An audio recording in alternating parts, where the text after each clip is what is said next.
All right, if you're running a small or medium-sized business and you've got a sales organization today, I'm talking to you and I'm going to talk about a very important issue, which is reducing sales rep turnover or sales turnover in general. It's a really tough challenge that a lot of businesses are facing with today, and I see it all the time. How do I reduce sales turnover? I had a great person, they left. So I want to talk about that today, and I've got 5 strategies or 5 things for you to think about that are going to help you reduce your sales turnover. Okay, the first one starts with hiring. You got to hire right. If you want to have better turnover numbers and not lose people and retain your quality people, well, you got to hire the right people to begin with. Now, how do you do that? Well, you have to have a very robust hiring process with the right people involved, with the right questions, and you have to know exactly what you're looking for with the profile identified ahead of time for what traits that you want in that individual to work for your team, both from a competency standpoint and more importantly from a cultural standpoint. Okay, I can't get into all the details right now of a great hiring process. That's for another time because that in itself is quite the process. But you've got to build a world-class, robust hiring program to make sure that you have a greater potential or odds of getting the right people into your organization. If you get the right people into your organization, the likelihood of you losing them is significantly reduced. Okay, number 2, once you've hired the right person, you have to have a world-class onboarding program.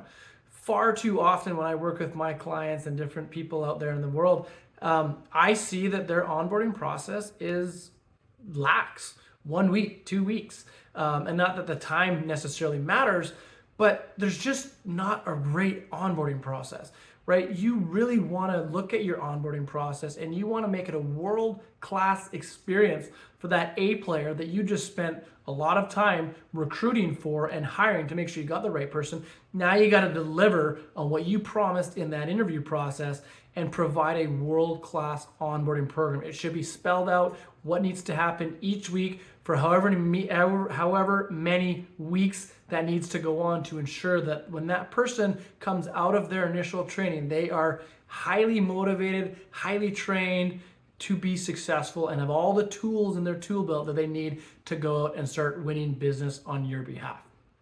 Okay, now I often see that this gets done and then it stops from there. Well, that's not going to work. Number 3 that you need to focus on is you have to have an ongoing training and development program. You've got to put together something where every week you're training your salespeople and you're teaching them how to be better and you're developing them. Think about things like a mentor program. You have to develop and train them not only in their current competency, which might be going out and closing business or account management, whatever that sales function is for you. You want to ensure that you're giving them training, tools, and development to make them very efficient and effective at that job.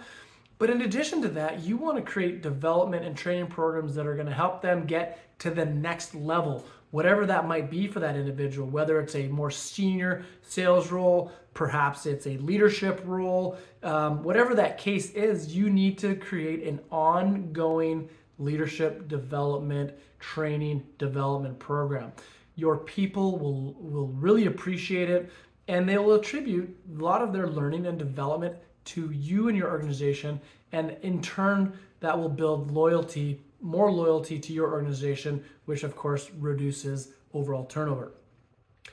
Number 4, and probably could have put this one number 1. I'm not doing these in any particular order of importance, but this one is definitely as important as any other. And it's about creating a winning culture and an exciting culture. Culture has so much to do with people staying or leaving your organization more than pay, more than function, more than many other things.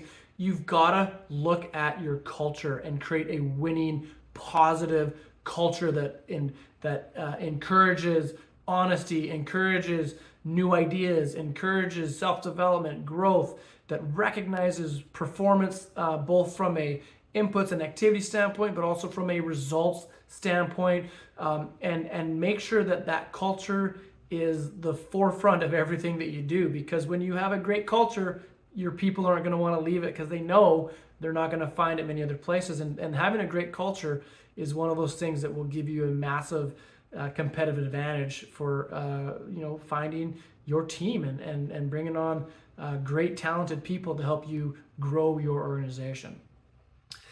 Now, the last one, it gets talked about, I think, a lot. This one is important. It's not as important as the others, but it certainly matters. And number 5 would be to make sure that your compensation model is the right one. Okay, when you're dealing with salespeople and sales professionals, it's really important that you understand how to build an appropriate compensation plan for them that not only compensates them fairly and greatly for great performance, but you also want to consider things like long-term incentives, things that will help them build long-term, help them build up their wealth potentially, or help them build up, different areas of income that will be good goals for them to go after, that will provide them with a little bit of incentive to stick around a little bit longer.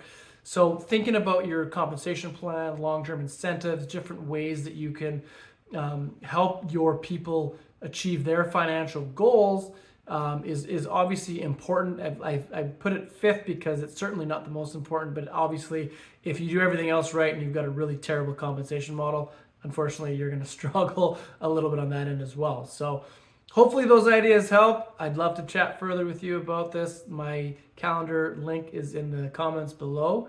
So set an appointment. It's free. Let's chat.